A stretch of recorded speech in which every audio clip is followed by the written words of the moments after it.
ওয়া কানা বাইনা কাতিফাইহি খাতামুন নবুওয়া, আর পিঠের মধ্যে কাযিররিল হাজালা, কবুতরের ডিমের মতো একটা মাহরুন নবুওয়া ছিল।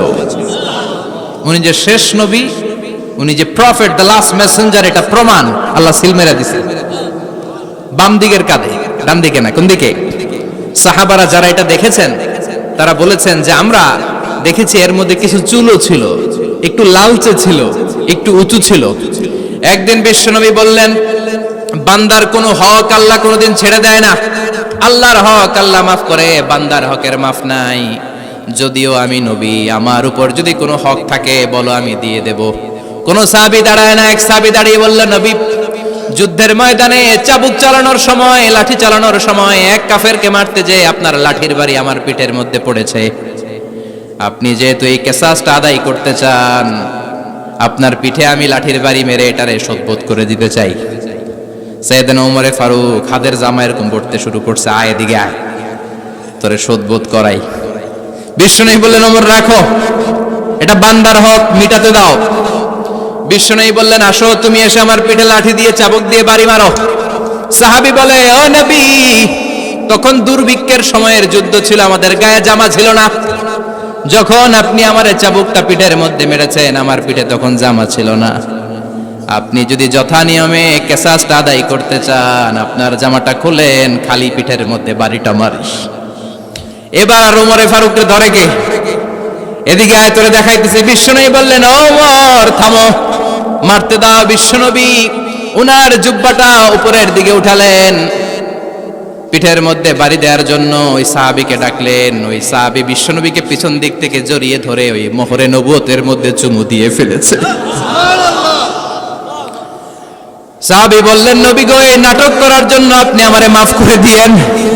আপনি বিশ্বনবী, উদম গায়ে আপনারে দেখা যায় না, খালি গায়ে আপনারে দেখা যায় না। শুনেছি আপনার পিঠের মধ্যে মোহরে নবুয়ত আছে। অনেক দিনের সাধনা, জল্পনা কল্পনা, আপনার মোহরে নবুয়তে আমার ঠোঁটটা আমি লাগাবো। আপনার মোহরে নবুয়তের মধ্যে আমার ঠোঁটটা লাগিয়ে আমার ঠোঁটটারে আমি জাহান্নাম থেকে পরিত্রাণ করাবো। এজন্য প্ল্যান প্রোগ্রাম করে এতক্ষণ আপনার জামাটা খুলতে বলেছি। আপনার উপরে আমার কোনো হক নাই। আমার আব্বা মা, আমার সম্পদ, আমার জীবন আপনার জন্য কোরবান গো নবী। বিশ্বনবীর পিঠে বাম দিকে খাতামুন নবুওয়া ছিল, মাহরে নবুওয়া। কোন বর্ণনা এসেছে উনি এই মাহরে নবুওয়া দিয়ে পিছন দিকে দেখতেন। বিশ্বনবী যখন নামাজ পড়তেন উনি বলতেন, ইস্তাকিমু ওয়া'তাদিলু ইয়ারহামুকুমুল্লাহ, কাতার সোজা করো, ফাঁকা জায়গা বন্ধ করে দাও। কারণ আমি সামনে যেমনি দেখি, পেছনেও তেমনি দেখি। অনেকে বলেন বিশ্বনবী পেছনে দেখতেন এই মাহরে নবুয়তের জায়গাটা দিয়ে। এটা ছিল বিশ্বনবীর behind CC camera, behind close circuit camera. আল্লাহু আকবার। বিশ্বনবী ছাড়া কোন নবীর পিঠে এরকম মাহরে নবুয়া ছিল নাকি? কথা বলেন। এজন্য ওই নবীরে গালি দিলে সহ্য হয়? কথা বলেন, সহ্য হয়? আবিয়াদুল ইবতাইন, বগল ছিল শুভ্র সাদা। আমাদের বগল কি সাদা? দুর্গন্ধ, কুৎসিত, কালো, তাই না? বিশ্বনবীরটা কালো? কথা কন, শুভ্র সাদা। আমরা দোয়া করি এভাবে। বিশ্বনবী মাঝে মাঝে দোয়া করতে করতে বৃষ্টির জন্য যখন দোয়া চাইতেন, আরাফার ময়দানে যখন দোয়া চাইতেন, দোয়া করতে করতে হাতটারে উপরের দিকে করতেন। সবাই এরকম হাত তোলেন, সবাই হাত তোলেন। বিশ্বনবী মাঝে মাঝে আবেগের চোটে এইখান থেকে হাতটা এই জায়গায় নিয়ে যেতেন। সুবহানাল্লাহ। বিশ্বনবী যখন হাত আবেগের চোটে উপরের দিকে উঠাতেন, বিশ্বনবীর বগল দেখা যেত। সাহাবারা বলতেন, হাত্তা ইউরা বায়াদু ইবতাইহি, এই সুযোগে আমরা দেখতাম ওনার বগলটা ধবধবে সাদা, কোনো দাগ ছিল না। মুস্তাওয়াল জাবিন, প্রশস্ত ললাট ছিল। আসাম্মুল আনফ, খাড়া নাক ছিল। বিশ্বনবীর নাক কিন্তু বোচা ছিল না। এরকম চারটা নাকরে আপনারা কোম্পানিগঞ্জে কি বলেন? চাকমা? কি নাক? হ্যাঁ, বুসা। নাক বুসা বা বোচা। বিশ্বনবীর নাক এই চাকমা স্টাইলে নাক ছিল না, খাড়া ছিল, খাড়া নাক ছিল। সুবহানাল্লাহ পড়ো। মুফাল্লিজুল আসনান, দাঁতগুলো ছিল পরিপাটি। বিশ্বনবীর দাঁতের দিকে তাকালে বিশ্বনবীর হাসির দিকে তাকালে মনে হতো হাসিতে যেন মুক্তা ঝরে। বিশ্বনবী দেখতে কেমন ছিল আন্দাজ পাচ্ছেন না মোটামুটি? এই চমৎকার দেহটা নিয়ে যখন আয়নার সামনে দাঁড়াতেন, বিশ্বনবী জোস জোস পোজ দিতেন না। এখনকার ছেলেপেলেরা বলে আয়নার সামনে দাঁড়াইয়া দেই জোস জোস পোজ, আছে না নাই? বিশ্বনবী জোস জোস পোজ দিতেন না। বিশ্বনবী আয়নার সামনে দাঁড়িয়ে বলতেন, আল্লাহুম্মা হাসানতা খালকি ফাহসিন খুলুকি। ও আল্লাহ, আমার চেহারাটা যেমনি আপনি সুন্দর বানিয়েছেন, আমার হৃদয়টারেও সুন্দর করে দেন। What a attitude, what an attitude! কি অ্যাটিটিউড ছিল ওনার! আমরা আয়নার সামনে সেজে পড়ে দাঁড়ালে চুলকে সাইজ করি, পাং করি, স্টাইল করে ডিজাইন করি। বিশ্বনবী সুন্দর চেহারাটা নিয়ে যখন আয়নার সামনে দাঁড়াতেন বলতেন, আল্লাহ আমার চেহারাটা যেমনি সাদা, হৃদয়টারও সাদা করে দেন। কিছু মানুষ আছে চেহারা সাদা হৃদয় কালো, আছে না নাই? কিছু মানুষ আছে চেহারাটা কুচকুচে কালো অন্তরটা সাদা, এমন মানুষও আছে না নাই? বিশ্বনবীর ভেতরও সাদা বাহিরও সাদা, সুবহানাল্লাহ। আর এই সুন্দর সাদা দেহ নিয়ে আয়নায় দাঁড়িয়ে পড়তেন, আল্লাহ চেহারা যেমনি সুন্দর চরিত্রটাও সুন্দর করে দেয়। এজন্য আয়নার সামনে দাঁড়িয়ে এই দোয়ার দরকার, আছে না নাই? পড়তে রাজি আছেন? মনে থাকবে না মাহফিল শেষ ভুলে যাবেন? মনে থাকবে? আয়নার সামনে আপনি যখন দাঁড়াবেন, আপনার স্ত্রী যখন দাঁড়াবে, আপনার বাচ্চারা যখন দাঁড়াবে, বলে দিবেন বাবা আয়নার সামনে দাঁড়ানোর দোয়া পড়ো। কত অসাধারণ দোয়া! পড়েন আওয়াজ করে আমার সাথে, আল্লাহুম্মা হাসানতা খালকি ফাহসিন খুলুকি। আল্লাহুম্মা হাসানতা খালকি ফাহসিন খুলুকি। এর মানে আল্লাহ আমার চেহারাটা করেছো সুন্দর, আমার আচরণ আমার চরিত্রটাও সুন্দর করে দাও। চিৎকার করে পড়েন আমিন। তাহলে বিশ্বনবীর ব্যাপারে তিনটা কথা আমরা শুনবো বলেছিলাম, প্রথমটা শুনে ফেলেছি। মানে উনি দেখতে কেমন ছিল, উনি দেখতে কেমন ছিল, এর মধ্যে আমাদের আমলের কিছু নাই, শুধু বর্ণনা করা আর শোনা আর বিশ্বনবীকে ভালোবাসা, ঠিক কিনা? কারণ উনার না খাড়া, আমার তো খাড়া নাও হইতে পারে। উনি সুন্দর, আমি তো শ্যামলা হইতে পারি, কারণ এটা আল্লাহর দেয়া পরীক্ষা, ঠিক কিনা? দ্বিতীয় পয়েন্ট থেকে আমাদের আমল শুরু। দ্বিতীয় পয়েন্ট ছিল বিশ্বনবীর আচরণগত বৈশিষ্ট্য। আমার নবীর বিহেভিয়ার কেমন ছিল, কন্ডাক্ট সিস্টেম কেমন ছিল, ম্যানার কেমন ছিল, মানুষের সাথে কমিউনিকেশনটা কেমন ছিল, ব্যবহারিক জীবনটা কেমন ছিল, এগুলো আমল করার দরকার, আছে না নাই? কষ্ট হচ্ছে? কষ্ট হচ্ছে? মনোযোগ আছে তো? মনোযোগ আছে না গেছে? আমরা এবার শুনবো বিশ্বনবীর আচরণ কেমন ছিল। বিশ্বনবী যখন রাস্তা দিয়ে হাঁটতেন, ইয়ামশি হাউনান, বিনয়ের সাথে হাঁটতেন। ইয়ামশি হাউনান, রহমানের বান্দারাও বিনয়ের সাথে রাস্তা দিয়ে হাঁটে, ঠিক কিনা? ওয়া ইবাদুর রাহমানিল্লাযীনা ইয়ামশুনা আলাল আরদি হাওনান ওয়া ইযা খাতাবাহুমুল জাহিলুনা ক্বালু সালামা। রহমানের বান্দারা যখন রাস্তা দিয়ে হাঁটে, বিনয়ের সাথে হাঁটে, তারা অহংকার প্রদর্শন করে না, মানুষের সাথে বিনয়ের সাথে রাস্তা দিয়ে হাঁটে। এজন্য রাস্তা দিয়ে যখন হাঁটবো বিনয়ের সাথে হাঁটবো। রাজি আছেন তো? নাকি অহংকার প্রদর্শন করে হাঁটবেন? বিশেষ করে যুবকেরা, ৩-৪ জন যুবক একসাথে হলে রাস্তায় ওদের আর কারো হুঁশ জ্ঞান থাকে না, পুরো দুনিয়াটাই মনে হয় দুনিয়াটাই আমার, আছে না নাই? না, মুরব্বীকেও সম্মান করবা, মহিলাদেরকে সম্মান করবা, তোমার জায়গায় তুমি হাঁটবা, ভদ্রভাবে হাঁটবা। ভদ্রভাবে হাঁটার দরকার, আছে না নাই? উনি মুরব্বী, একদিন উনিও তোমার মতো যুবক ছিল, ঠিক কিনা? এই যে আমার কালো দাড়ি আজীবন কালো থাকবে?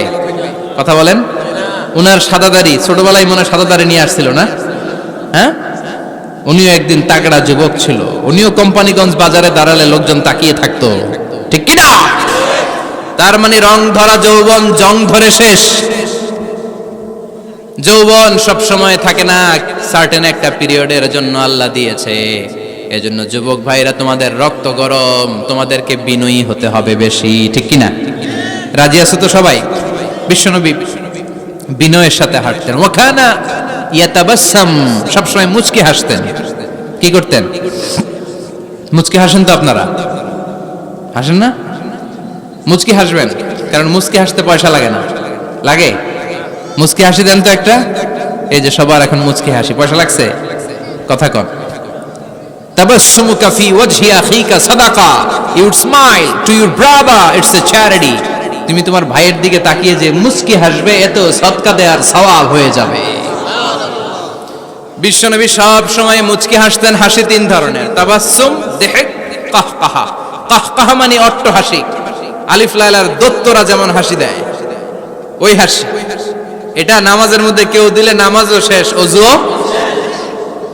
আর দিহক, হালকা আওয়াজে হাসি, সামান্য দাঁত দেখা যায় মাঝে মাঝে বিশ্বনবী মজা করে এরকম হাসি দিতেন, কিন্তু সব সময় বিশ্বনবীর ঠোঁটের মধ্যে মুচকি হাসি লেগেই থাকতো। তাহলে আমরা বিনয়ের সাথে হাঁটবো, নাম্বার 1। নাম্বার 2, সবসময় মুচকি হাসবো। রাজি আছেন? ঘরে যেই স্ত্রীকে একটা মুচকি হাসি দিবেন, আজকে রাতেই দিবেন, যেই একটা মুচকি হাসি। রাজি আছেন? হ্যাঁ, ভালোবাসা বাড়াই দিবে কে? কথা কয় না। ভালোবাসার কথা আসলে আওয়াজ কমে যায়। ভালোবাসার কথাও কোরআনে আছে না নাই? আল্লাহু আকবার। আল্লাহ দাম্পত্য জীবনের ভালোবাসা তুমি বাড়িয়ে দাও। ইযা ইলতাফাতা ইলতাফাতা জামিআন। এই দুই একজন ওঠা বসা করতেছে কেন? ওঠা বসা করা যাবে না, বসেন। আর অল্প কয়েক মিনিট কথা বলবো। এখানে তো অনেক বিশৃঙ্খলা, আমি তো বলতেছি না কিছু, অনেক বিশৃঙ্খল হয়ে গেছে মাহফিলটা। ওঠা বসা করা যাবে না, বসেন। 2-4 মিনিট কথা বলে আমরা একসাথে বিদায় নিব। কারণ এই মাহফিলগুলোর একটা সৌন্দর্য আছে, আপনি ওঠা বসা করলে সৌন্দর্যটা নষ্ট হয়। আপনি কি মনে করছেন শুধু এই মিডিয়া কর্মীরাই ভিডিও করে, ফেরেশতাদের ভিডিও নাই? ওয়া কুল্লা শাইইন আহসাইনাহু ফি ইমামিম মুবিন। ফেরেশতাদের ভিডিও ক্যামেরার নাম ইমামুম মুবিন। সুবহানাল্লাহ পড়েন। এই ইমামুম মুবিন নামক ক্যামকর্ডার, এটা দিয়ে তারা রেকর্ড করে নিয়ে যায়। এজন্য ওঠা বসা করলে এটা সুন্দর লাগবে। কথা বলেন। আর উঠবেন কেউ? আর কয়েক মিনিট কথা বলবো, আমরা কেউ উঠবো না ইনশাআল্লাহ। পড়েন। ইযা ইলতাফাতা ইলতাফাতা জামিআন। বিশ্বনবীর যদি ডানে বায়ে কোথাও তাকানোর দরকার হতো, উনি আর চোখে তাকাতেন না। অনেকে এইভাবে বসে আছে, ডানে এমনে তাকায়, এমনে আছে না নাই? এইভাবে এমনে তাকায়, আছে না নাই? এইভাবে তাকানো যাবে না। বিশ্বনবী ডানে তাকানোর দরকার হলে ইলতাফাতা জামিআন, অ্যাবাউট টার্ন, ঘুরে যেতেন, ঘুরে এইভাবে তাকাতেন। আবার বায়ে তাকানোর দরকার হলে বুকটা নিয়ে, শরীরটা নিয়ে ঘুরে যেতেন, এইভাবে তাকাতেন। সুবহানাল্লাহ পড়বেন না? আর চোখে তাকানো কি ভালো স্বভাব? বিশ্বনবী ইযা ইলতাফাতা ইলতাফাতা জামিআন, যেদিকে তাকাবেন ওদিকে ফুল্লি মনোনিবেশ করতেন, তারপরে তাকাতেন। সুবহানাল্লাহ পড়েন। ওয়া কানা মুস্তাহিয়ান, লাজুক ছিলেন, বেশ লাজুক। এখন সমাজে লাজুকতা নাই, লাজ শরম আমরা হারাতে বসেছি, ঠিক কি না? বিশ্বনবী আসাদ্দু হায়াআন মিনাল আযরা ফি খিদরিহা, যেই মেয়েদের বিয়ে হয় নাই, এমন ভার্জিন নারী, কুমারী নারী যারা পর্দার ভেতরে অনেক লাজুক হয়ে বসে থাকে, বিশ্বনবী পর্দার আড়ালে ওই কুমারী নারীদের চাইতেও বেশি লাজুক ছিলেন। এত লাজুক ছিলেন, এত লাজুক ছিলেন, লজ্জা পেলে চেহারাটা বিশ্বনবী লাল হয়ে যেত। ছোট্টবেলায় হালিমাতুস সাদিয়ার বাড়িতে যখন দুধ খেতে গিয়েছিলেন, বিশ্বনবীর দুধমা হালিমাতুস সাদিয়া বলে, এই কুরাইশি মুহাম্মদ ছেলেটাকে কখনো কাঁদতে দেখি নাই। ক্ষুধা লাগলেও কাঁদে না, ব্যথা পেলেও কাঁদে না, শুধু লজ্জাস্থানের জায়গা থেকে কাপড়টা একটু সরে গেলে ছোট্ট মুহাম্মদ চিৎকার দিয়ে ওঠে। কি বুঝে সে? ক্ষুধা লাগলেও কাঁদতো না, ব্যথা পেলেও কাঁদতো না, লজ্জাস্থানের জায়গা থেকে কাপড় সরে গেলে বিশ্বনবী চিৎকার দিয়ে উঠতেন। সুবহানাল্লাহ পড়েন। এজন্য লজ্জা শরমের দরকার আছে না নাই? ইযা লাম তাস্তাহি ফাসনা মা শি'তা। যদি লজ্জা শরম না থাকে, যা মন চায় তাই করতে পারো। এটা আমাদের বাংলাদেশে ব্যাপক। লাজ শরম কিচ্ছু নাই, যে যেটার যোগ্য না সে সেইটা করতে যায়, ঠিক কি না? এই যে হিরো আলমের মনোনয়ন নিয়ে টানাটানি, কোনো লজ্জা শরম আছে? আমার যোগ্যতা থাকতে হবে না? আমাকে রাজনীতি জানতে হবে না? আমাকে যদি আজকে বলে মিজানুর রহমান আজহারি আপনি অনেক কোয়ালিফাইড লোক, আপনি কালকেই দেশের প্রধানমন্ত্রী, আমি ওই জায়গায় বেহুশ। কারণ আমার নাই কোনো রাজনৈতিক জ্ঞান, নাই কোনো ডিপ্লোম্যাটিক জ্ঞান, নাই কোনো কূটনৈতিক জ্ঞান, এই কাজ আমার নয়। এজন্য লাজুকতার বড় দরকার। যেখানে যার বসা দরকার সে সেখানে যাবে। কিয়ামতের আগে যেই লোক যেই চেয়ারে বসার দরকার ওই লোক ওই চেয়ারে বসবে না। এটা হলো কিয়ামতের আলামত। জোরে কোন ঠিক কিনা? সভাপতি হওয়ার যোগ্যতা নাই, সভাপতি হয়, আছে না নাই? সেক্রেটারি হওয়ার যোগ্যতা নাই, সেক্রেটারি হয়, এরকম সমাজে আছে না নাই? নেতা হওয়ার যোগ্যতা নাই, নেতা হয়, আছে না নাই? সবগুলো কিয়ামতের আলামত। আমার বিশ্বনবী এমন লাজুক ছিলেন, বিশ্বনবীর মতো এমন লাজুক নবী আর কেউ ছিল নাকি? কথা বলেন। ওয়া কানা আসহাবুল মাইমানা, বিষ্ণুনবী ডানপন্থী ছিলেন। কি পন্থী? মুষ্টিবদ্ধ ডান হাতটাকে এরকম উপরের দিকে করেন আর চিৎকার করে বলেন বিশ্বনবী কোন পন্থী ছিল? আমরা কোন পন্থী? জান্নাতে কারা ঢুকবে? কোন বামপন্থীর স্থান জান্নাতের ভেতরে হবে? চিৎকার করে বলেন কোন নাস্তিক জান্নাতে ঢুকতে পারবে? এজন্য নবীদের মতো ডানপন্থী হতে হবে, যেরকম ঠিক কিনা? বিশ্বনবী সব ভালো কাজগুলো ডান দিক দিয়ে করতে পছন্দ করতেন। জামা পরলে ডান দিক দিয়ে, খাবার বিতরণ করলে ডান দিক দিয়ে, মুসাফা করা শুরু করলে ডান দিক দিয়ে ভালো কাজ বিশ্বনবী পছন্দ করতেন। সুবহানাল্লাহ পড়েন। আসহাবুল মাইমানা, বিশ্বনবী মেহমানদারি করতে পছন্দ করতেন। আমরা করি তো? মেহমানদারি করান? মেহমান ঘরে আসলে ভালো লাগে? খারাপ লাগে কার কার দেখি? সবার ভালো লাগে, কিন্তু আমরা অনেকে খুশি হই না। মেহমান আসলে নাখোশ হই, নিজে খাইতে পাই না। মেহমান আইছে কে? খাওয়ামু করতে, খাওন নাই, যেন ও খাওন বানাইছে। খাওন পাঠায় কে? রিজিক দেয় কে? গোটা বিশ্বের সবাই মিলে আমরা একটা চাল বানাতে পারবো নাকি? ও মিয়া চাইনিজ চাউল না, চাইনিজ ডিম না, ওগুলো সবাই পারে, ঠিক কিনা? আল্লাহর বানানো ন্যাচারাল চাল, গাছের মধ্যে হওয়া যেই চাল, ধান আল্লাহ তৈরি করেছে, এরকম ধান, এরকম একটা পেয়ারা, এরকম ছোট্ট একটা কমলার টুকরা গোটা বিশ্বের সবাই মিলে বানাতে পারে নাকি? এজন্য রিজিকের মালিক কে? মেহমান আপনার রিজিকে ভাগ বসাতে আসে না, সে তো তার রিজিক নিয়ে আসে, সে আরো এসে আপনার রিজিকে বরকত ঢুকিয়ে দিয়ে যায়। চিল্লা এখন ঠিক কিনা? কারণ আমরা বরকতে বিশ্বাসী। বরকত বিশ্বাস করেন? 5 লাখ টাকা মাসে কামায়, ডাইন হাতে বা হাতে, আছে না নাই? হালাল হারাম ইচ্ছা মতো কামায়, মাস শেষে কিচ্ছু থাকে না, এরকম ডাকাইত আছে না নাই? হসপিটালের একটা বিল পরিশোধ করতে 3 লাখ চলে যায়, ঋণের বোঝায় জর্জরিত, রাতে ঘুম নাই, তার মানে বরকত নাই। আরেকজনের বেতন 20,000, কয় হাজার? বাড়ি ভাড়া 6,000, বাজার খরচ 6,000, ছেলে মেয়ের স্কুলের বেতন 6,000, বেড়ায় দান করে আরো 1,000, আরো থাকে। সুবহানাল্লাহ পড়েন। দিস ইজ কল্ড বারাকা। 20,000-এর বেতনের ভেতরে বারাকা ছিল। 5 লক্ষ ইনকাম, 1 টাকাও নাই, ঠিক কিনা? এজন্য কোটি টাকার মালিক দেখলে মনে করবেন না অনেক সুখ। এই দুনিয়ার জীবনটা ধোঁকা, মোহাচ্ছন্ন হয়ে আছি আমরা। এটা ধোঁকা, এটা মরিচিকা, এটা চাকচিক্যময় একটা জায়গা। মৃত্যুর পর মনে হবে একটা দুঃস্বপ্ন ঘটেছিল আমার। বিশাল এক জগৎ পড়ে আছে সামনে। দুনিয়াটাই ধোঁকা, দুনিয়াটাই মোহের জায়গা। আমরা সবাই মোহাচ্ছন্ন হয়ে আছি। দুনিয়ার উদাহরণ হলো 3টা লাশ আর 4টা স্বর্ণের টুকরার সমান। 3 জন যুবক কাজের জন্য বেরিয়েছে, পথিমধ্যে 4টা স্বর্ণের টুকরা পেয়েছে। যুবক কয়টা? স্বর্ণ পাইছে কয়টা?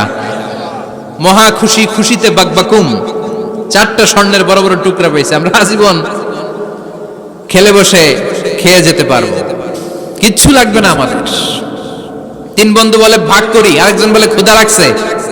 একজন যা বাজার থেকে রুটি কিনে নিয়ে আয়, খাওয়ার পরে ভাগ করবো। একজন রুটি কিনতে গেল, শয়তান 2টারে বুঝায়, ওইটারে মারতে পারলে ভাগ বটোয়ারা সহজ হবে। তোরা 2 জন স্বর্ণ 4টা, তুই নিবি 2টা, ও নিবে 2টা। হিসাব সহজ না? 2 বন্ধু প্ল্যান করছে, ওইটারে মাইরা তুই 2টা, আমি 2টা। যেটা রুটি আনতে গেছে প্ল্যান করেছে, রুটির মধ্যে বিষ মিশায় নেই। কি মিশাবো? বিষ। তাহলে বিষ খাওয়া রুটি খেয়ে ওই 2টা শেষ, সব পাবে আমি পাবো, ভাগাভাগির কিছু নাই, সব যাবে আমার কাছে। 4টা স্বর্ণের টুকরার মালিক আমি। রুটির মধ্যে বিষ মেখে নিয়ে এসেছে। ওই 2 বন্ধু প্ল্যান অনুযায়ী ওইটারে ধরে মেরে ফেলছে। এবার মহা খুশি। এক বন্ধু কয়, এবার তো ভাগ বটর আর কিছু নাই, তুই 2টা, আমি 2টা, আগে খাইয়া লইস। আগে খাওয়ার পরে এই 2টাও নাই। 3টা লাশ, 4টা স্বর্ণের টুকরা, এটাই তো দুনিয়ার জীবন, ঠিক কিনা? আসল জীবন কবর থেকে শুরু হবে, কোন ঠিক কিনা? একদিন মাটির ভেতরে হবে ঘরে মন আমার, কেন বাঁধো দালান ঘরে মন আমার, কেন বাঁধো দালান ঘর, ঠিক কিনা? দুনিয়ার জীবন আসল জীবন না, এটা মরিচিকা, এটা ধোঁকা, এটা মোহ, এটা শয়তানের চাকচিক্য। আসল জীবন কবরের জীবন, আসল জীবন সামনে পড়ে আছে, জন্য বরকতে বিশ্বাস করি আমরা, ঠিক কিনা? ল্যান্ড ক্রুজার দাপিয়ে বেড়ায়, বড় বড় টাওয়ারের মালিক, অনেক সম্পদের মালিক, এটা দেখেই মনে করবেন না অনেক সুখে আছে, ঘরে যেয়ে দেখেন কোনো সুখ নাই, ঠিক কিনা? সাধারণত টাকা যার বেশি দুঃখ তার বেশি, টাকা যার কম সুখ তার বেশি। সুবহানাল্লাহ পড়েন। আল কানাআতু মিনাল ইসলাম। এজন্য আমার শ্রমিক ভাইয়েরা, আপনাদের এক পা জান্নাতে এমনিই ঢুকে আছে। নামাজ পড়বেন, মা বাবার খেদমত করবেন, ইসলামের নিয়মগুলো মানবেন, দ্বিতীয় পাটাও জান্নাতে ঢুকায় দিবে কে? আর যারা কোটি কোটি টাকার পাহাড় বানিয়েছে, ওদের হিসাবের ফিরিস্তি অনেক বড়। বিশাল বাড়ির মালিক, ল্যান্ড ক্রুজার চালায়, সাবরোলেট চালায়, পোরশে, ফারারে, ল্যাম্বরগিনি চালায়, আছে না নাই? ঘরে সুখ নাই, রাতে ঘুম নাই, টেনশন আর টেনশন, 4টা ট্যাবলেট খেয়ে আধা ঘন্টা ঘুমাতে পারে না, এরকম ধনী আছে না নাই? সব ধনীরা আবার এক পাল্লায় মাইপেন না। হালাল পন্থায় মাথার ঘাম পায়ে ফেলে যেই ধনী ব্যবসায়ীরা বড় লোক হয়েছে, ওদের ঘরে ঠিকই শান্তি আছে। তার মানে টাকা যার বেশি, অসুখ তার বেশি, কিচ্ছু খেতে পারে না। দেখবেন ধনীদের খাবারের ডায়েটে থাকে ভেজিটেবলস আইটেম, ঠিক কিনা? এমনি হজম হয় না, আবার ডাক্তারের কাছে গেলে বলে কিচ্ছু খাবেন না, খালি ঘাস খাবেন। কি খাবেন? মানে ভেজিটেবল খাবেন, সবজি খাবেন তো সুস্থ থাকবেন, আছে না নাই? ঘুম নাই, শান্তি নাই। এই যে কোম্পানিগঞ্জ বাজারের যারা কুলি মজুর শ্রমিক, এদের ঘুমে ঝামেলা আছে, কথা বলেন। ধনী পয়সাওয়ালা কোটিপতি, সে ঘুমের ট্যাবলেট খায়, ঘুমের জন্য যে ট্যাবলেট লাগে রিকশাওয়ালা ওইটাই জানে না, ঠিক কিনা? 1000 কোটি টাকার মালিক হলে বাড়ি কিনা যায়, গাড়ি কিনা যায়, সুখ কিনা যায় না। কোম্পানিগঞ্জ বাজারে সুখ বিক্রি হয় এমন দোকান আছে নাকি? কথা কন, একটাও নাই। কি করলেন আপনারা? সুখের দোকান দিতে পারলেন না। কি আজীব তামাশা! টাকা দিয়ে সুখ কিনা যায় না, গাড়ি কিনা যায়, বাড়ি কিনা যায়, কিন্তু সুখ নো ওয়ে, কেনা যায় না। টাকা হলে জাজিম কিনা যায়, বালিশ কিনা যায়, ঘুম কিনা যায় না। ঘুম কিনা যায়? ফার্মেসিতে ডাক্তারের কাছে যে যদি বলেন 2000 টাকার ঘুম দেন, দিবে? ডাক্তার কি বলবে? দূর মিয়া, আমারই ঘুম আসে না, তোমারে আমি ঘুম বিক্রি করুম, আচ্ছা না নাই? শ্রমিক ভাই, রিকশাওয়ালাদের ঘুমের ঝামেলা নাই, যেখানে রাইত ওইখানেই, যেখানে রাইত ওইখানেই কাই। ওর মাথা লাগতে দেরি বিছানায়, নাক ডাকতে দেরি হয়, ওর নাকের ডাকের আওয়াজে ট্রাকের ইঞ্জিনও ফেল, ঠিক কিনা? এজন্য আমরা বরকতে বিশ্বাসী। অল্প খাবো, অল্প পড়বো, অল্প জমাবো, অল্পের ভেতর বরকত দিয়েছে কে? এজন্য মেহমান আসলে বিশ্বনবী খুশি হতেন, আমরাও মেহমান আসলে খুশি হব। রাজি আছি না নাই? সবাই রাজি? মেহমানদারি করাবেন তো? এরপরে বিশ্বনবী ইনসাফ করতেন। কি করতেন? ইনসাফ করতেন। বিচার করার সময় বিশ্বনবী ইনসাফ করতেন। গোটা বিশ্বকে ইনসাফ শিখিয়েছেন বিশ্বনবী। আমাদের দেশেও তো ইনসাফ হয় না? হাইকোর্টে, সুপ্রিম কোর্টে, গ্রাম্য সালিশে আছে, আছে। আহা, আহকামুল হাকিমিনের দরবারে সবগুলো বিচার আবার বসবে, চিল্লায় বলেন ঠিক কিনা? অমিয়া দুনিয়াতে বিচারপতি বিচারের রায় দেয়, ওই বিচারপতিরও বিচার আছে না নাই? সবচেয়ে বড় বিচারপতির নাম কি? বিশ্বনবী ইনসাফ করে গোটা বিশ্বকে দেখিয়ে গেলেন কেমন করে বিচার করতে হয়। বিশ্বনবীর কাছে কখনো বিচার আসলে বিশ্বনবী দুই পক্ষের কথা শুনে রায় দিতেন। পড়েন সুবহানাল্লাহ। সব সময় দুই পক্ষের কথা শুনে রায়। এখন কি দুই পক্ষকে সমান প্রিভিলেজ দেয়া হয়? কথা বলেন। কারণ কোরআন দিয়ে বিচার হয় না। কোরআন দিয়ে বিচার হোক আমরা চাই কি চাই না? আমার সংসদ ভবনের ভেতরে কোরআনের আইন দিয়ে সংসদ ভবন কায়েম হোক আমরা চাই কি চাই না? সেনাবাহিনীর ভেতরে দরবার হলগুলোতে যখন আলোচনা বসে কোরআন মাঝখানে থাকবে, চিল্লায় বলেন ঠিক কিনা? দেশের সবগুলো ক্যান্টনমেন্টের ভেতরে কোরআন থাকার দরকার আছে না নাই? সবগুলো আদালতের ভেতরে কোরআন থাকার দরকার আছে না নাই? কোরআনের আইন অনুযায়ী আমার দেশের সব নিয়ম কারণ চলবে আমরা চাই কি চাই না? এই কোরআনের আইনের বিরুদ্ধে যদি কোনো আইন পাশ করা হয় আমরা ওই আইনের বিরুদ্ধে চিৎকার করে বলেন ঠিক কিনা? আমরা এই কোরআনের জন্য সব বাজি রাখতে রাজি আছি। আমরা জীবন বাজি রাখতে রাজি আছি, আমরা দেহের তাজা রক্ত বিলিয়ে দিতে রাজি আছি, জোরে বলেন ঠিক কিনা? কোরআনের জন্য কে কে ময়দানে থাকতে রাজি আছেন? হাত উঁচু করে আল্লাহর দেখা।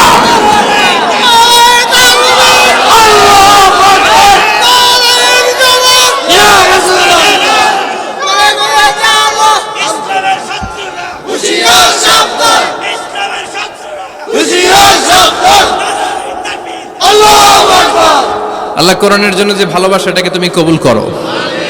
আমরা যেন দেখে যেতে পারি যে এই দেশে কালেমার পতাকা পতপত করে উড়েছে। আমরা যারা ইসলামের পক্ষে, এটাই আমাদের অপরাধ। আমরা ইসলামকে একটা বিজয়ী শক্তি হিসেবে দেখতে চাই, আমরা ইসলামকে পার্লামেন্টের ভেতরে দেখতে চাই, আমরা কালিমার পতাকা পতপত করে উঠছে এটা দেখে যেতে মরতে চাই। চিল্লায় বলেন ঠিক কিনা? বিশ্বনবী ইনসাফ শিখালেন, বিচার আসলে দুই পক্ষের কথা শুনতেন। বিশ্বনবীর স্ত্রী সাউদা এসে বলে, নবী, আমি আপনার কুমারী বউ আয়েশার ঘরে তরকারি নিয়ে গিয়েছিলাম, ঝোল নিয়ে গিয়েছিলাম, কোন বর্ণনায় পায়েস নিয়ে গিয়েছিলাম।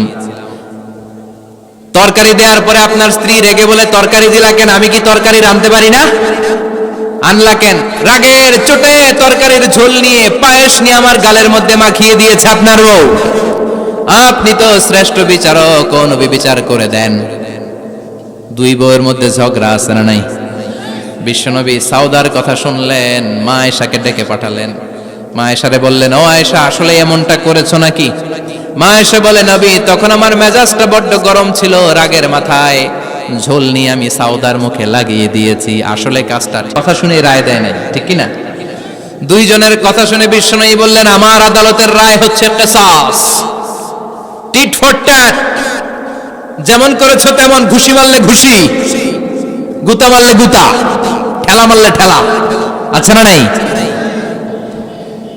সাউদাকে যেমনি তুমি পায়েস মাখিয়ে দিয়েছ, সাউদাও পায়েসের বাটি থেকে কিছু পায়েস নিয়ে আয়েশার গালে মাখো। সুবহানাল্লাহ পড়েন। সাউদাও বিশ্বনবীর রায় অনুযায়ী বাটি থেকে পায়েসের ঝোল নিয়ে মা আয়েশার গালের মধ্যে মেখে দিলেন। মা আয়েশা কি আর করবেন, হেসে দিলেন। সাইয়েদাতুনা সাউদাও হাসলেন, বিশ্বনবীও হাসলেন। আরশের উপর থেকে খুশি হয়ে গেল কে? এজন্য কোরআন দিয়ে যদি, কোরআনের নিয়ম দিয়ে যদি, বিশ্বনবীর শেখানো পন্থায় যদি বিচার হয়, ওই বিচারের মধ্যে ইনসাফ থাকবে, জুলুম থাকবে না। ওই বিচারের মধ্যে কোনো স্কাইপি কেলেঙ্কারি হবে না। আমাদের টেলিফোনের ফোনালাপ ফাঁস হয়ে যায়, স্কাইপি ফাঁস হয়ে যায়, অনেক ঝামেলা হয়ে যায়, আছে না নাই? এরপরেও জনগণের চোখ খোলে না।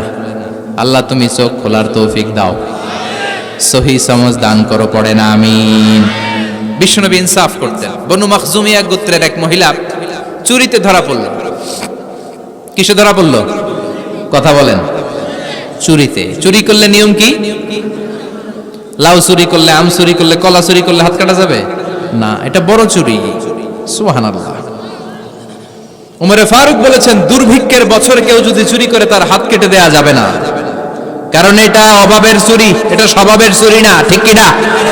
ঘরে খাবার নাই, পেটে দানা পানি নাই, লাউ চুরি করছে, মুরগি চুরি করছে, এই চোরের হাত কেটে দিও না, কারণ সে ক্ষুধার্ত। পেটে খাবার আছে, গায়ে জামা আছে, সমাজে সম্মান আছে, তারপরেও পুরো দেশটা খেয়ে ফেলতে চায়, এরকম ডাকাত আছে না নাই?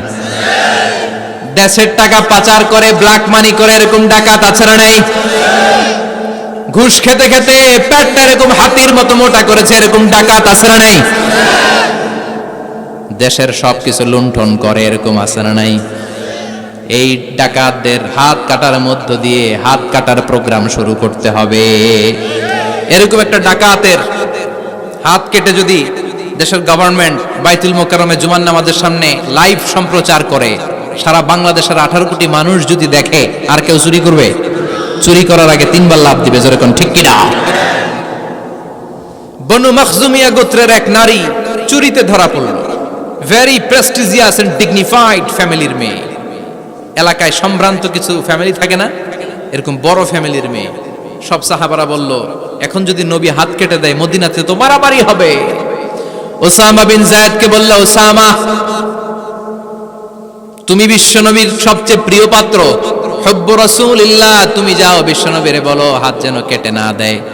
ওসামা যে বলে, নবী গো, সব সাহাবারা বলেছে এই মেয়ের হাত কাটলে মদিনায় ঝামেলা হবে, হাত কেটে দিয়েন না। এই কথা শুনে বিশ্বনবীর চেহারাটারে লাল করে দিল কে?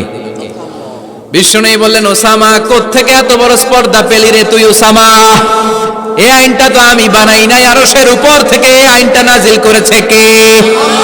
السارق والسارقة فاقطعوا أيديهما جزاء بما كسبا نكالا من الله والله عزيز حكيم. سبحان الله. পড়েন, if anyone steal something very precious from the society, from house, the government should cut down his right hand. দামি কিছু চুরি করলে গভর্নমেন্ট কাটবে, আমরা কাটতে পারবো? এটা সরকারের কাজ, সরকার ডান হাত কেটে দিবে। ওসামা, এটা আল্লাহর আইন। কেমন করে আল্লাহর আইনে তুমি সুপারিশ করতে আসো? কোন বানু মাখজুমিয়া গোত্রের মেয়ে? ওই মেয়ে তো দূরের কথা, আমার কলিজার টুকরা ফাতেমাও যদি চুরি করে, আমি রামদানিয়ে ফাতেমার ডান হাতটা এক কোপ দিয়ে কেটে দিতে এক মুহূর্ত দেরি করব না রে ওসামা। জাস্টিস, ইনসাফ শিখে নাও। কেমন করে প্রতিষ্ঠা করেছে বিশ্বনবী, চিৎকার করে বলেন ঠিক কিনা? এগুলো হচ্ছে বিশ্বনবীর অভ্যাস, আচরণ। বিশ্বনবী ধীরস্থির ভাবে কথা বলতেন, তাড়াহুড়ো করতেন না। সাহাবারা বলতেন, বিশ্বনবী যখন কথা বলতেন প্রতিটা শব্দ আলাদা করা যেত, প্রতিটা অক্ষর আলাদা করা যেত। আল্লাহু আকবার। আবার জরুরি কোনো কথা যখন বিশ্বনবী বলতেন, ওইটাকে 3 বার বিশ্বনবী রিপিট করতেন। কয়বার? কারণ জরুরি। কারণ কি? যেন না ভুলে যায়, ভুল যেন না হয়, 3 বার বলতেন। বিশ্বনবী একবার তাকওয়া নিয়ে ওয়াজ করতেছিলেন আর বলছিলেন, তাকওয়া হা হুনা হা হুনা হা হুনা। তাকওয়া এইখানে এইখানে এইখানে। কয়বার বললেন? কারণ তাকওয়ার ওয়াজ কি কম গুরুত্বপূর্ণ নাকি বেশি গুরুত্বপূর্ণ? তাকওয়া মানে কার ভয়? যাদের হৃদয়ে আছে আল্লাহর ভয়, তারা কভু পথ ভুলে যায় না। আল্লাহর প্রেম ছাড়া এই দুনিয়ায় কারো কাছে কোনো কিছু চায় না। ঠিক কি না? যাদের হৃদয়ে আছে আল্লাহর ভয়, তারা কভু পথ ভুলে যায় না। আল্লাহর প্রেম ছাড়া এই দুনিয়ায় কারো কাছে কোনো কিছু চায় না। রাতের আধারে যারা সেজদাতে রয়, দু চোখের শ্রুতে নদী যেন বয়।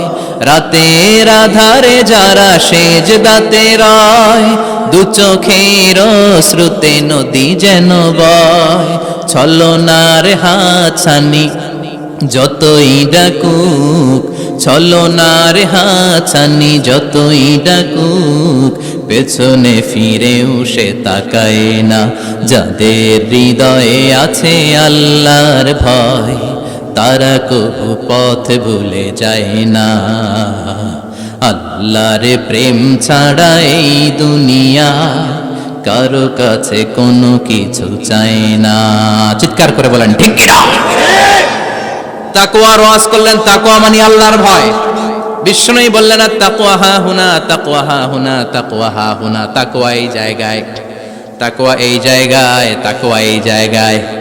যেহেতু এটা গুরুত্বপূর্ণ, বিষ্ণুনবী 3 বার ইঙ্গিত করে বলেছেন। সুবহানাল্লাহ।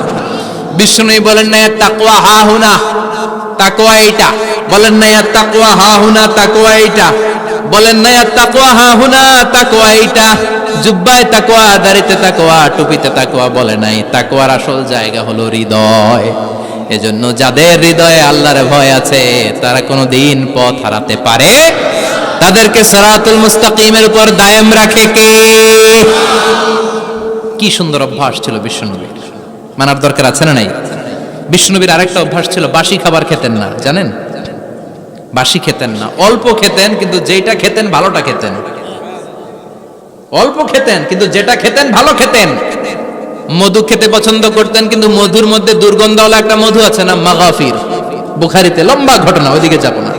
এই মাগাফিরের মধু উনি খেতে চাইতেন না। ভালো সুগন্ধিওয়ালা মধু তিনি বিশ্বনবী খেতে পছন্দ করতেন।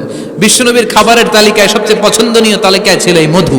মধু খেতেন, দুধ খেতেন, খেজুর খেতেন, জব খেতেন, বার্লি খেতেন, ছাগলের বাজুর মাংস খেতে পছন্দ করতেন, সিনার মাংস। সুবহানাল্লাহ কইবেন না?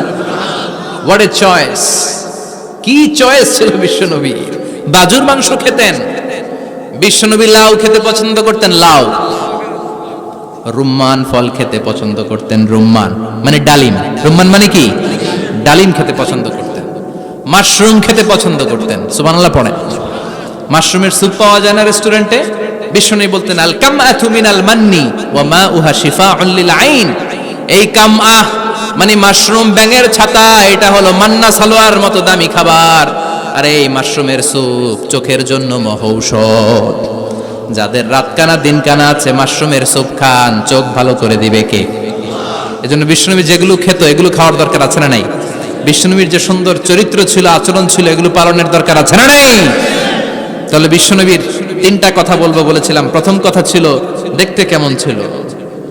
অনেক কথা এত বলা যাবে না, সংক্ষেপে বললাম যে বিশ্বনবীর আচরণ কেমন ছিল। এখন শুনবো, শেষ কথা বলে যাই, বিশ্বনবীর ইন্টেলেকচুয়াল পাওয়ার কেমন ছিল, ওনার বুদ্ধিমত্তা কেমন ছিল। Our beloved prophet Muhammad, the last messenger, was a very good mediator. বিশ্বনবী ভালো মিডিয়েটর ছিলেন। বিশ্বনবী ভালো মধ্যস্থতাকারী ছিলেন। ঝগড়া লাগলে মিলাই দিতে পারতেন চমৎকার। সুবহানাল্লাহ বাড়িতে দেয়া। জিমায় পড়ছেন? কষ্ট হচ্ছে? আর কয়েক মিনিট পড়বো, একটা তাকবীর দেন, লিল্লাহি তাকবীর। He was a very good mediator. মধ্যস্থতাকারী ব্যক্তিত্ব ছিলেন। স্বামী স্ত্রীর মধ্যে ঝগড়া লাগলে মিলাইয়া দিতেন, বন্ধু বন্ধু ঝগড়া মিলাইয়া দিতেন, সমাজে সমাজে মারামারি মিলাইয়া দিতেন। মক্কা থেকে মদিনায় যখন গেলেন, মদিনায় 120 বছরের একটা যুদ্ধ চলছিল, কেউ যুদ্ধটা থামাতে পারে না। বিশ্বনবী 7 দিনের ব্যবধানে যুদ্ধ থামিয়ে দিলে। Intellectual capacity, very good mediator. এজন্য বিশ্বনবীর উম্মত যারা, তাদের অভ্যাস হবে ঝগড়া লাগায় দেওয়া যাবে না, মিলায় দিতে হবে। ঠিক কিনা? আমরা যদি ঝগড়া দেখি দূর থেকে আরো লাগায় দিতে চাই, আছে না নাই? কোম্পানিগঞ্জ বাজারে ঝগড়া, কয় লাগুক, আরো লাগুক, ধরবি না, থামাবি না। দূর থেকে মজা দেখি, মজাই লাগে, এরকম ডাকাইতে আছে না নাই? আগুন লাগলে পানি দিয়ে নেবায়, অনেকে তেল ঢালে, আছে না নাই? কি করবেন? মিলিয়ে দিবেন। আপনার মর্যাদা বাড়িয়ে দিবে কে? বিশ্বনবী ভেরি গুড মিডিয়েটর ছিলেন। বিশ্বনবী লজিক্যাল এবং রেশনাল ছিলেন, বুদ্ধিমত্তাকে কাজে লাগাতেন। এক সাহাবী এসে বলে, নবী ইযান লি বিজিনা, আমারে জিনার অনুমতি দেন। কিসের অনুমতি? কার কাছে অনুমতি চাইলো? অন্যান্য সাহাবারা এই যুবক ছেলেটাকে ধমকাতে লাগলো, বসো, এই মিয়া বসো, বিশ্বনবীর কাছে কি কথা বলে এগুলা?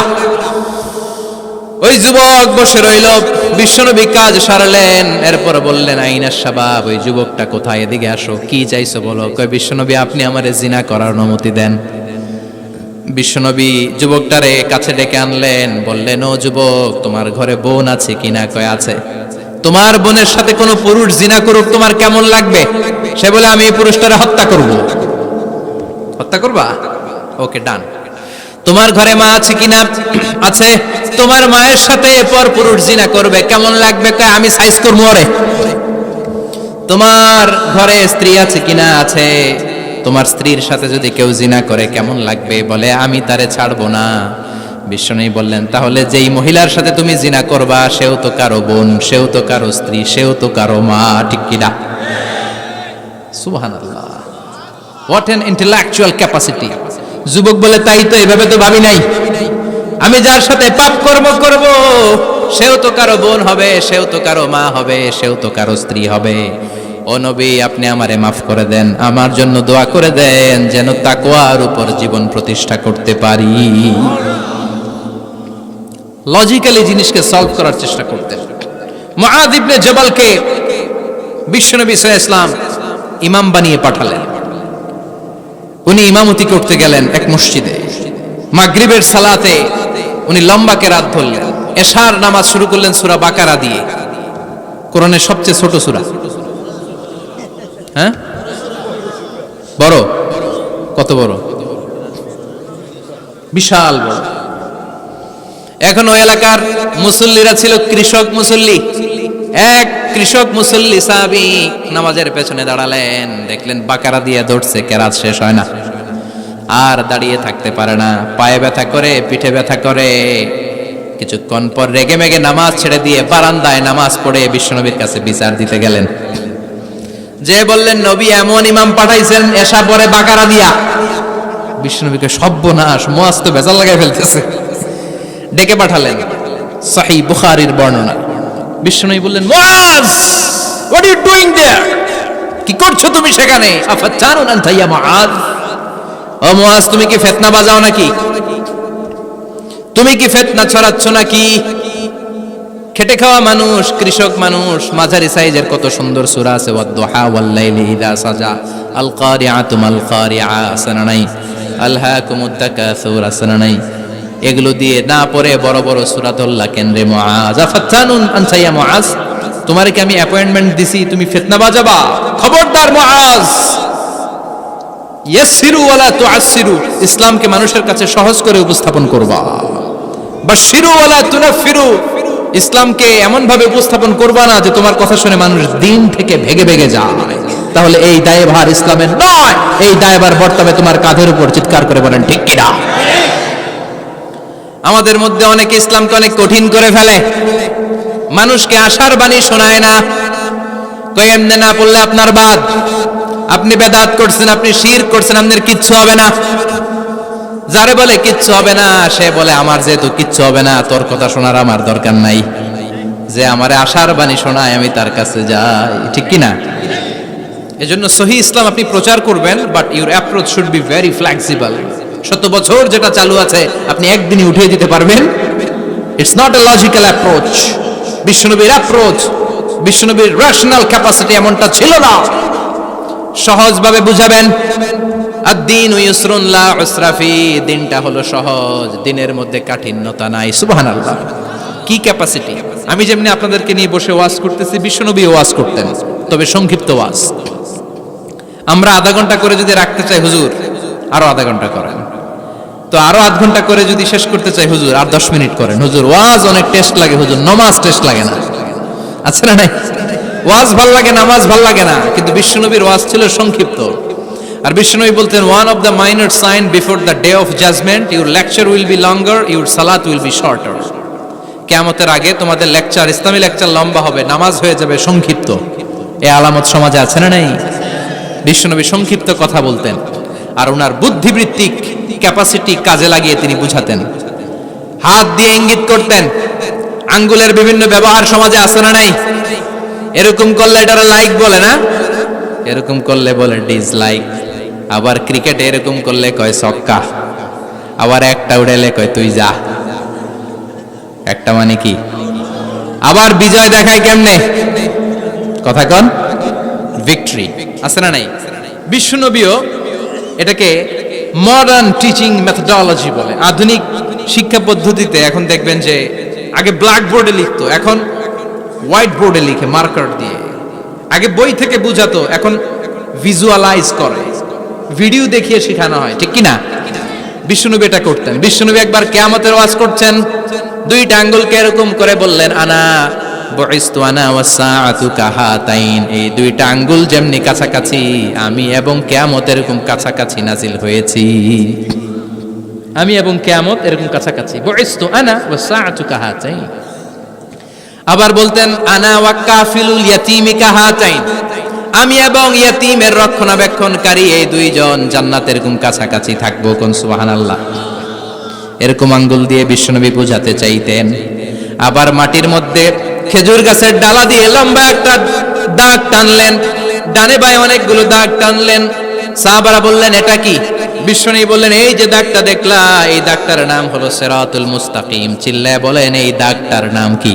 সিরাতুল মুস্তাকিম। আর ডানে বায়ে ছোট ছোট যে দাগগুলো দিলাম, এগুলো হলো সুবুলুশ শয়তান, শয়তানের রাস্তা। সিরাতুল মুস্তাকিমে উঠলে শয়তানের রাস্তা থেকে অনেক হাতছানি আছে না নেই? ডানে বায়ে তাকানো যাবে না, সিরাতুল মুস্তাকিম, এই যে তুমি উঠেছো, চলতে থাকে বা চলা শুরু হলো দুনিয়াতে, শেষ হয়ে যাবে জান্নাতে। বিশ্বনবী মাঝে মাঝে বোঝানোর জন্য প্রশ্ন করতেন, কারণ প্রশ্ন ছুড়ে দিলে মানুষের মধ্যে জানার আগ্রহ বাড়ে না কমে? কথা বলেন। আমি যদি একটা প্রশ্ন করি আর বললাম উত্তর দেন, কেউ পারতেছে না, একটু ঠেকা ঠেকা ভাব, ঠেকে যাচ্ছেন, তখন হুট করে উত্তরটা বললে এটার জীবনে ভুলবেন না, বলবেন? কারণ ওই যে ঠেকছেন, শিখছো কোথায়? ঠেকছি যেথায়, ঠিক কি না? বিশ্বনবী প্রশ্ন করতেন। বিশ্বনবীর এই প্রশ্নটা বলে শেষ করছি। বিশ্বনবী সাহাবাদের মাঝখানে ওয়াজ করতেছেন আর বলতেছেন, ইন্না মিনা শাজারি শাজারা লা ইয়াসকুতু ওয়ারাকুহা মাসালুহু কামাসালিল মুসলিম। বললেন, আমাদের এই ভূখণ্ডে এমন একটা গাছ আছে, যেই গাছের পাতা ঝরে না, এই গাছের দৃষ্টান্ত মুমিনের দৃষ্টান্তের মতো। বলো তো গাছটা কি? কে জানো? কেউ কথা কয় না। কি গাছ? কি গাছ? কেউ কথা কয় না, কেউ বলতে পারে না। কেউ বলে শাজারাতুল বাওয়াদি, ওই ক্যাকটাস গাছ, পাহাড়ি গাছ, ওই গাছ, সেই গাছ, কেউ বলতে পারে না। বিশ্বনবী বললেন, কেউ পারো নাই? সঠিকটা শুনে নাও, ইন্নাহা নাখলা, এটা খেজুর গাছ। সুবহানাল্লাহ পড়েন। সাহাবীরা ভাবছে এটা তো ঘরের পাশে আছে, এটা মনে কয় নাই। সব ঘরের চিপায় আরব দেশে খেজুর গাছ, সাহাবারা ভাবছে এটা তো ঘরের গাছ, এটা মনে হয় জিজ্ঞেস করে না, এজন্য দূরে দূরে চিন্তা করছে। কোন সুবহানাল্লাহ। সব সাহাবীরা বাড়িতে ফিরে গেলেন। ওমরে ফারুক, ওনার ছেলে আব্দুল্লাহ ইবনে ওমরও গেল। আব্দুল্লাহ বলে, আব্বা, বিষ্ণুনবী যে জিজ্ঞেস করেছিল, বলো তো কোন গাছের পাতা ঝরে না, যেই গাছের দৃষ্টান্ত মুমিনের দৃষ্টান্তের মতো? আপনারা কেউ পারেন নাই, আমি কিন্তু জানতাম এটা খেজুর গাছ। ওমরে ফারুক বললেন, বেটা কইলি না কেন? কইতে পারলে নবীর সামনে আমার কলিজাটা এত বড় হয়ে যেত। আমার কলিজার টুকরা ছেলে পেড়েছে, কেউ পারে নাই। আব্দুল্লাহ বলে, বাপ চাচা আপনারা কেউ পারেন না, আমি কই কেমনে? শরম লাগছে, শরম। সুবহানাল্লাহ কইবেন না? QA session, questioning answering session করে বিশ্বনবী সাহাবাদেরকে শিখাতে চাইতেন। এজন্য এ নবী এমন নবী যে নবীর পুরো জীবনের প্রতিটি ইঞ্চি ইঞ্চি জায়গাতে আমাদের জন্য শিক্ষা আছে না নাই? এই শিক্ষাগুলো গ্রহণ করতে রাজি আছেন তো? যা শুনলাম আমল করতে রাজি আছেন তো? বিশ্বনবীর জীবনী গ্রন্থ বেশি বেশি স্টাডি করতে রাজি আছেন ইনশাআল্লাহ? 2-4 জন কইছে খালি। সবাই রাজি আছেন তো ইনশাআল্লাহ? যাদের ঘরে বিশ্বনবীর কোনো জীবনী নাই, বাংলা অনেক জীবনী গ্রন্থ পাওয়া যায়। কোম্পানিগঞ্জের ইসলামী যে লাইব্রেরিগুলো আছে, সেখান থেকে বিশ্বনবীর জীবনী গ্রন্থ কালেক্ট করে পড়বেন। বিশ্বনবীর জীবনী হচ্ছে আমাদের জন্য মডেল, ঠিক কি না? এবং এই মডেল অনুযায়ী যদি আমাদের জীবনকে আমরা সাজাতে পারি, জান্নাতের দুয়ারগুলো আমাদের জন্য খোলা রাখবে কে? আল্লাহ আমাদের সবাইকে কথাগুলো বুঝার ও আমল করার তৌফিক দান করুক। আমরা পড়ি আমিন। কেউ উঠবেন না। যতগুলো কথা বলেছি কোরআন সুন্নাহর আলোকে বলেছি, বানিয়ে কিছু বলি নাই। তারপরেও আমার মনের অজান্তে কোনো মিস ইনফরমেশন যদি আমার মুখ ফসকে বেরিয়ে যায়, সেগুলো যেন আল্লাহ তাআলা আপনাদের স্মৃতিপট থেকে মুছে দেয়। আমরা পড়ি আমিন।